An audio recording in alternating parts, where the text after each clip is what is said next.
سارے ہی سوال بڑے اہم بھی ہیں، بڑے تفصیل طلب بھی ہیں۔ یہ شفاعت کا مسئلہ بھی خاصا پیچیدہ اور مشکل مسئلہ ہے۔ قرآن مجید میں ایسے مقامات بھی ہیں کہ جن پر شفاعت کی نفی کلی کی گئی، کوئی شفاعت نہیں۔ یا ایھا الذین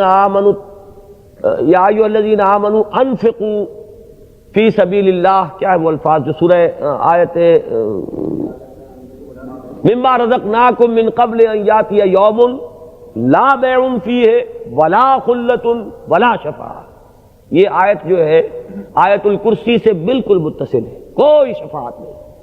لیکن دوسری جگہ پر قرآن مجید میں یہ بھی ہے کہ اللہ تعالی شفاعت کی اجازت دے گا، جس کو اجازت دے گا وہی کر سکے گا، جس کے لیے اجازت دے گا وہی اسی کے لیے کر سکے گا، اس سے زائد نہیں۔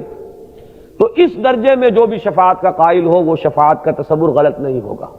لیکن آج میں نے جس شفاعت کی نفی کی ہے وہ یہ ہے کہ یہ احساس رکھا جائے کہ کسی کا اتنا زور چلتا ہے یا کوئی اتنا منہ چڑھا ہے اللہ کا کہ اس کی بات اللہ ٹال نہیں سکتا۔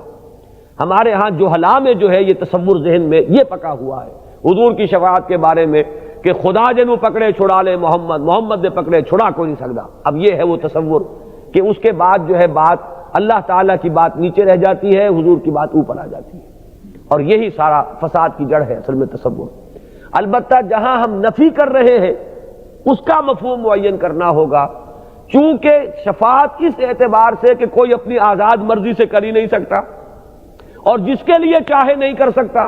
شفاعت کرنے کے لیے بھی اجازت درکار، ڈیوائن پرمیشن، اور اس کے حق میں شفاعت کرنی ہے اس کے لیے بھی ایکسپریس اپروول لینی پڑے گی، تو پھر کہاں رہی شفاعت؟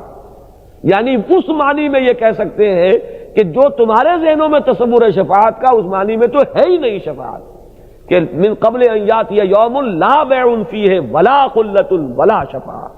البتہ یہ ہے کہ ان دو شرطوں کے ساتھ آپ مانیے، ہمیں کوئی اعتراض نہیں۔ اللہ تعالی ہمیں بھی حضور کی شفاعت نصیب فرمائے، اللہ تعالی ہمارے بارے میں حضور کو اجازت دے، اور حضور کی شفاعت کو ہمارے حق میں اللہ تعالی قبول فرمائے۔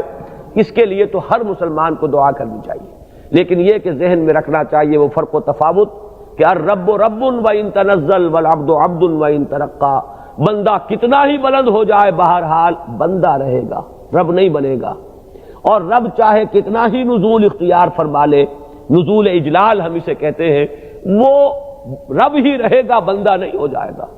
رب اور بندے کے درمیان اس فرق و تفاوت کو جو ہے وہ ہر وقت ملحوظ رکھیے، تو پھر اس میں کوئی قباحت والی بات نہیں ہے اس درجے میں شفاعت کو ماننا۔